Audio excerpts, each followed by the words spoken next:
Hello and welcome to another edition of the Central Virginia Sport Performance Podcast. My name is Jay DeMayo, and today I have the pleasure of talking with 2015 presenter and University of Kentucky's high performance coach, Erik Korem. It's an awesome 30-minute talk, guys. Erik and I get into everything that's happening out in UK right now.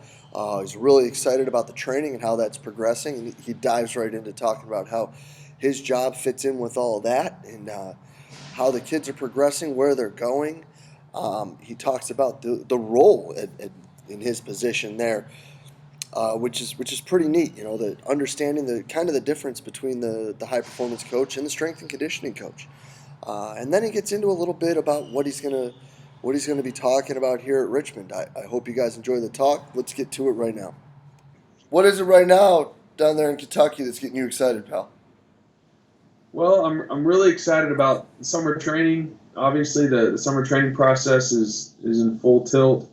We just got our brand new freshmen in, and this is always an interesting time for them as they're learning to adjust to college life, having to go to class, train, do tutor sessions, and so I've just been spending a lot of time on the education part, helping these freshmen, especially the freshmen, learn about the 22 hours outside the building that affect their performance.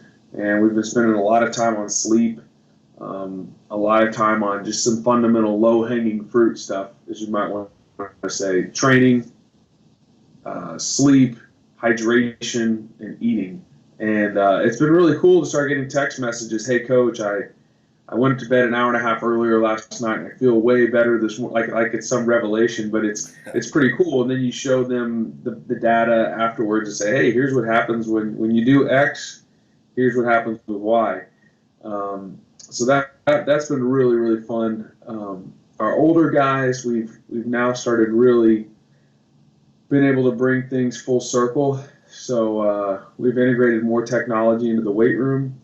We now have iPads in the weight room with all their wellness questionnaire data, omega wave data, all that stuff comes up on it.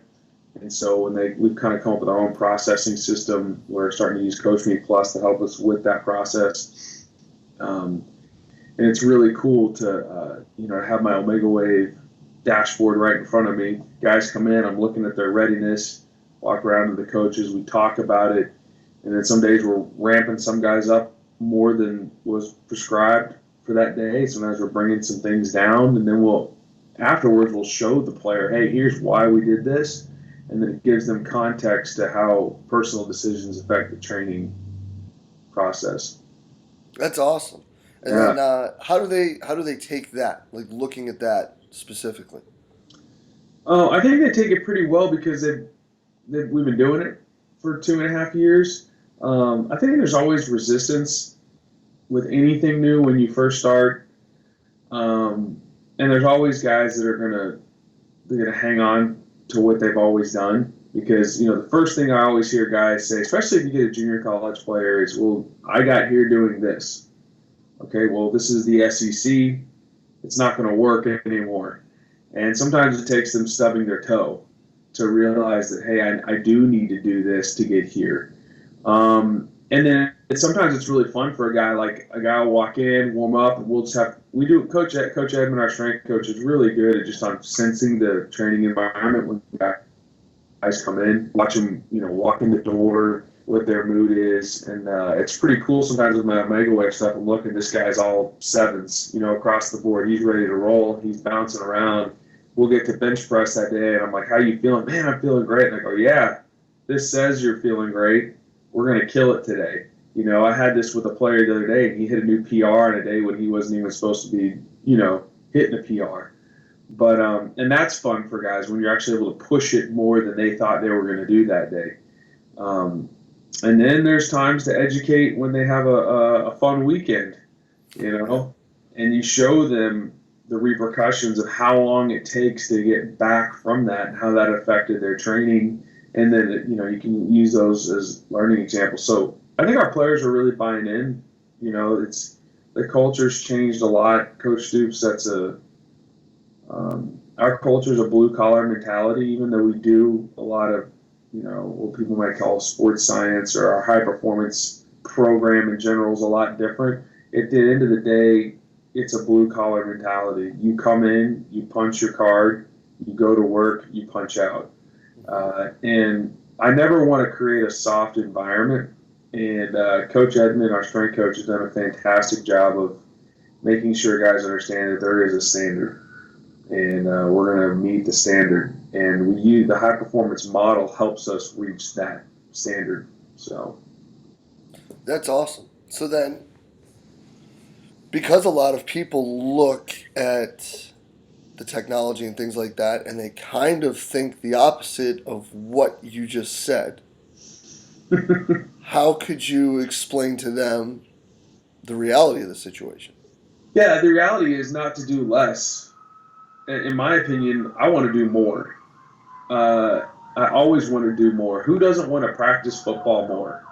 Who doesn't want to work more? But the process of getting there is not easy. When you get a freshman that walks in the door, unless he's the 1% of the 1% of the 1%, he can't handle what that junior or senior can handle. It's just you take them in the weight room and you do a squat, and they look like Big Bird. They have a hard time going up and down. Well, they take that kid 6 months later, he looks totally different, right? It's the same. It's the same way across the board. We've been talking right now about using some of our catapult data. Coach Edmond was saying, "Hey, let's show our coaches how many high speed efforts we can get out of our DVs, so that we go into training camp. They know, hey, this is kind of what they can do right now.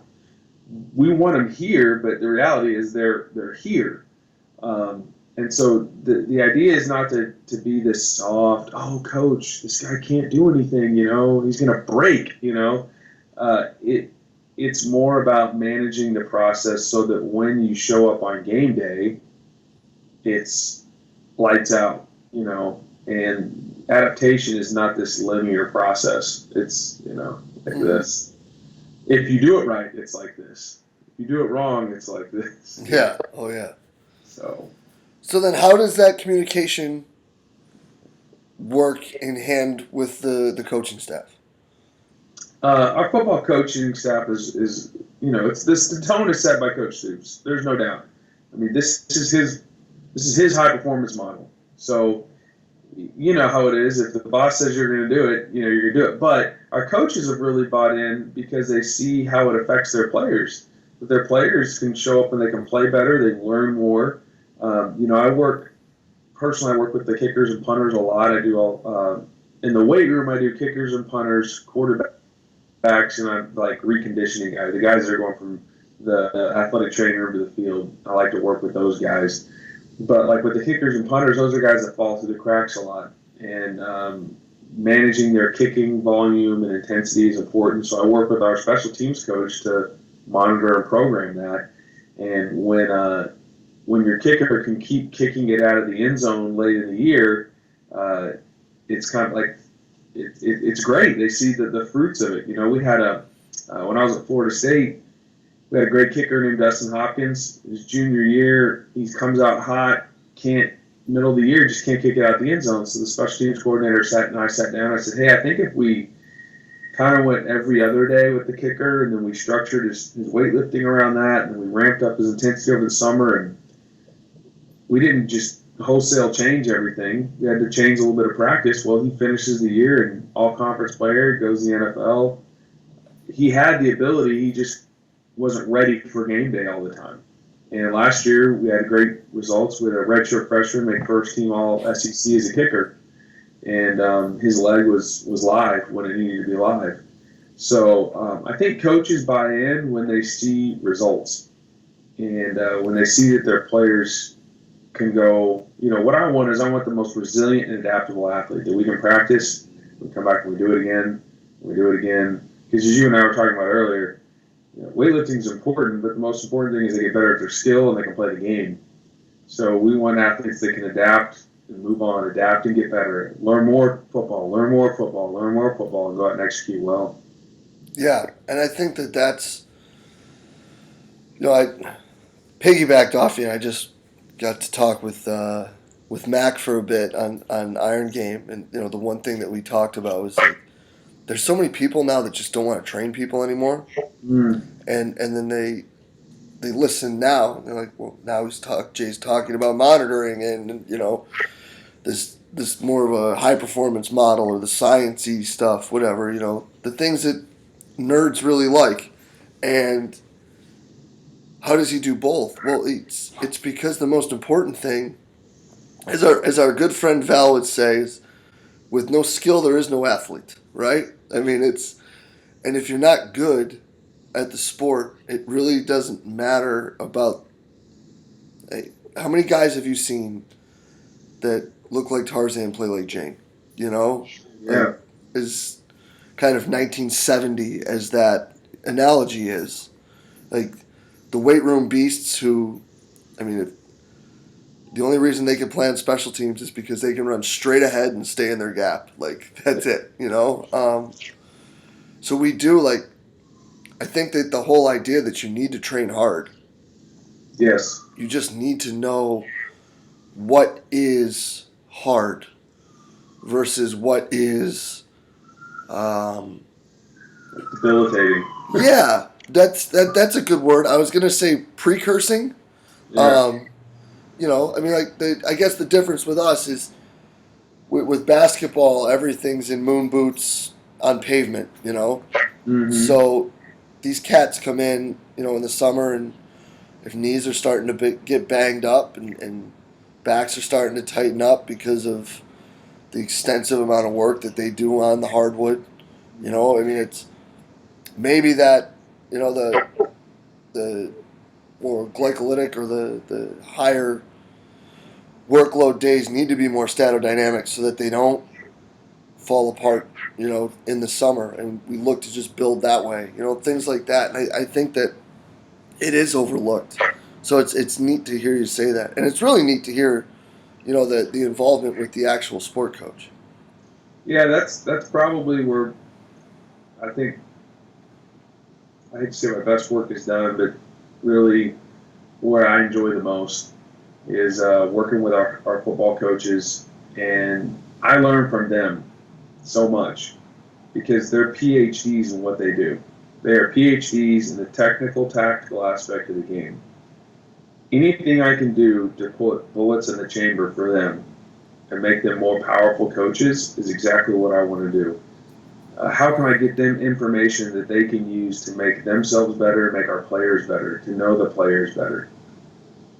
I think too many people don't look at this as a service industry. We're here to serve people, serve the coaches, serve the players, whoever. And that's what it's about. And, I love working with our football coaches because they teach me stuff. They let me know what's important and what's not important. Because there's a million data points we can look at, right? But Right. I was talking to one coach. I'm building him a dashboard right now, and he said, "Look," I said, "of these, what would be important to see?" And he and I went through these like 6 or 7 things. If he could just see on his iPad, he goes, "Eric, if I could just walk on my treadmill in the morning and see this on my iPad about my offensive lineman, I could make better decisions every day for practice." And because before I was using these color coded things that they really like, but now I want to put more things on one sheet, Right. quicker. And if we can make 20% improvement in our decision making about how much reps a guy gets, whether he does more, if this guy's in the right state to execute this task, that's only going to help us win more games. And at the end of the day, we can have all the great technology and all that stuff, but if we don't win football games, it doesn't matter. Yeah. So, you know, I think there's been a big misconception about this high performance model. I think people think it's a strength conditioning program. It's not. It's encompassing strength conditioning, sports medicine, sports science, improving the technical, tactical planning, monitoring our players. And I don't think our head strength coach, Korem, gets enough credit for what he does, because that's his job, is the physical development of our athletes, but it all works together, So I've really enjoyed this challenge. I've made, when I come to Virginia, I'm going to talk about mistakes I've made because there's been plenty of them. Overreacting to data. I think that's one thing that I know I've done. I'll never forget. Like I got this report once. I didn't double and triple check it. And I went to the head coach and said, "Hey, something's messed up." And he just looks at it and goes, "This is impossible. This can't happen." I'm like, "No, I'm serious." And I go downstairs. I come back. I'm like, "Yeah, you make a fool out of yourself." Mm-hmm. There's times when I haven't reacted fast enough. Um, you know, and that's important. You gotta. There's people say there's an art to coaching. There's an art to monitoring players. I had an athletic assistant AD at a major university come in this week, and he spent a day and a half with us, and he's looking at all this data, and he goes, "How do you train somebody to do this?" And I said, "You have to look at it for a long time, and then there's an art to it. You got to know the players. You got to know their temperaments. You got to know what the data means, and then there is really an art of the judgment call. Is this important enough to go to the head coach about, or is this something the guy's going to be okay?" And I haven't really gone to the head coach. I don't go to the head coach every day. This guy can't practice. But the times that I do, he listens because he knows that it's probably pretty serious.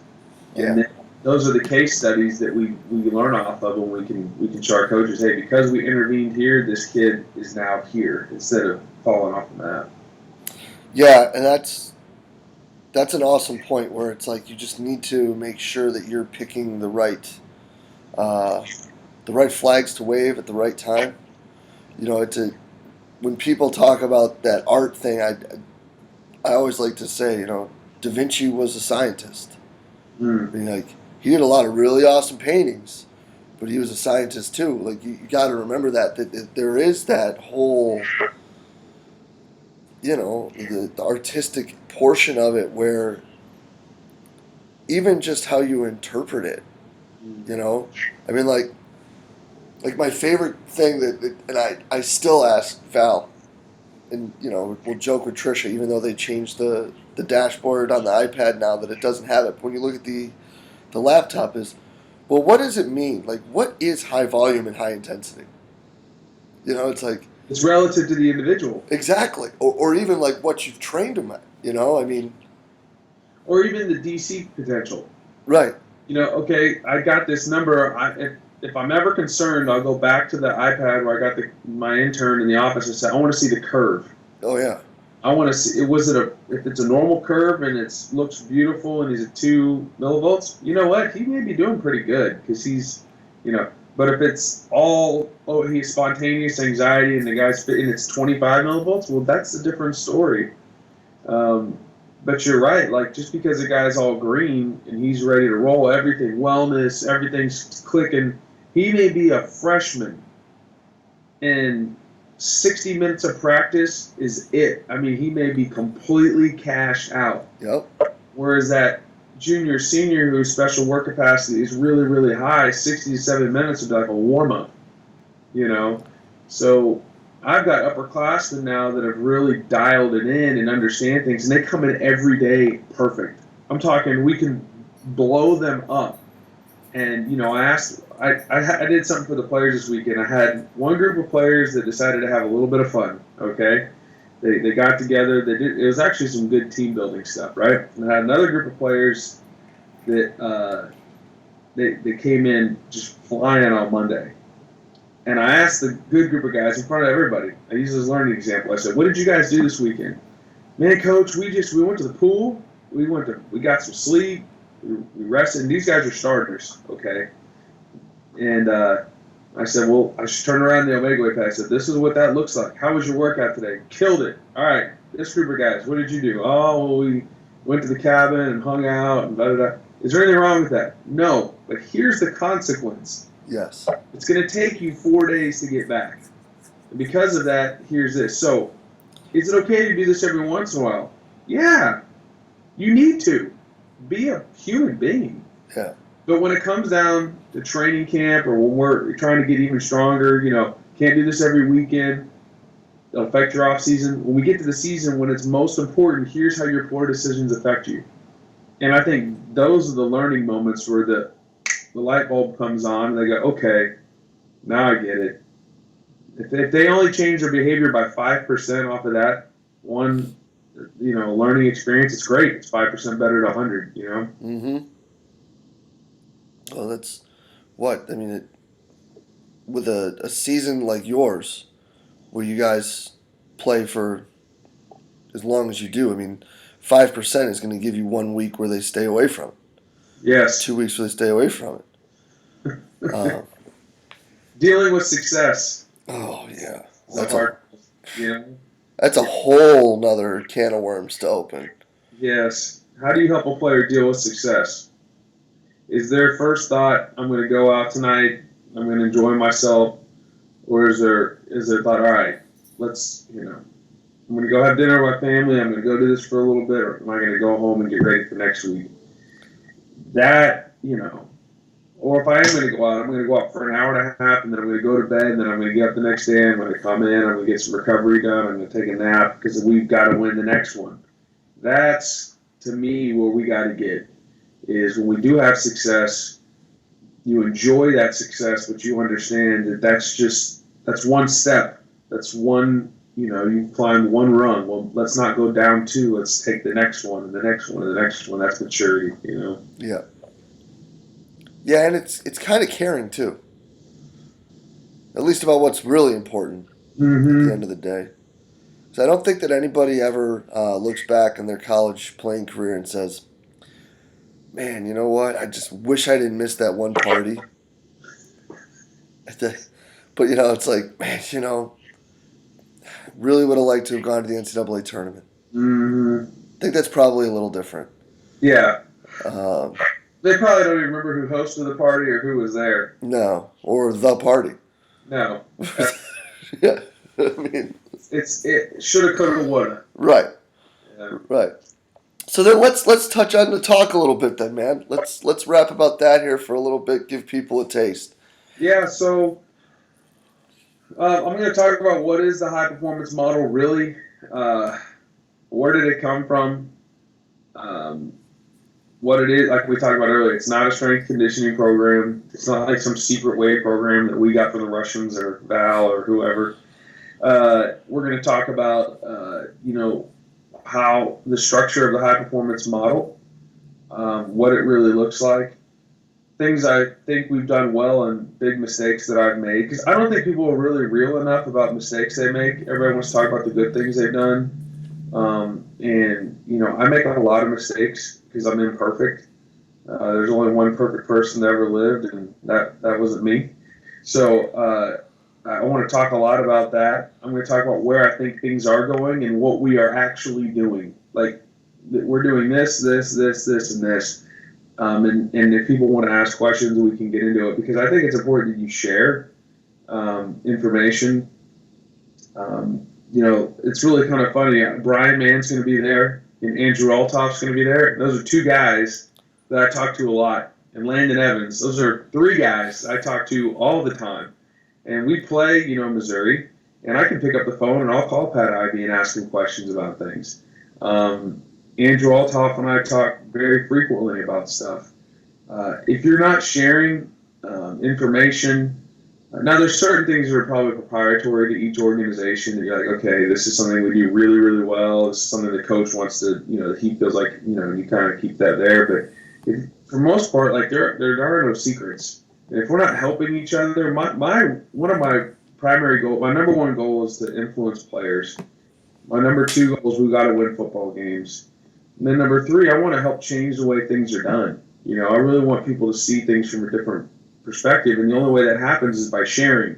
And so when I come there, I'm just going to get real and honest, and just kind of open up and lay it all out there. You know what I'm saying? Air the good and dirty laundry. So I'm excited about that. I really, really am. I've been No, wanting to come to your conference for a very long time because every year you got monsters in the field, and I'm excited that you invited me to come out because now I get to attend. yeah. Well, it's gonna be great, man. And I think that and I've talked about this with a lot of people, and actually putting what you do out there is kind of brave, Yeah. and to be able to just be like, this is what it is, and it's. I think there's a lot of people in this entire realm of sport who say they have, an open door policy and you can come in and I have no secrets, but no one ever talks about what they do Hmm. or what actually they got from it, good, bad, or indifferent. Um, and that's really where I'm hoping that we can start to set ourselves apart as kind of a learning situation where it's just this is just what it is, man. Like this is what we did, this is what we saw. All right, let's talk about it. What are you doing better than me? Um, because you're right. I mean, we do need to change things. Like because if we don't, then all we're doing is ruining it for the kids, Right. that we coach. So I appreciate that. I'm really excited, that we get you guys here, and it'll be interesting to see the different ways. You know, I guess you could kind of say like Michael's kind of like the first realm of it when starting coming over. Hey, let me tell you something. Michael Regan slept on the couch outside my office when I was at Florida State because we just, we were, I don't know if we were the first, but we were the first major college football program to do this. So Michael comes over, poor guy.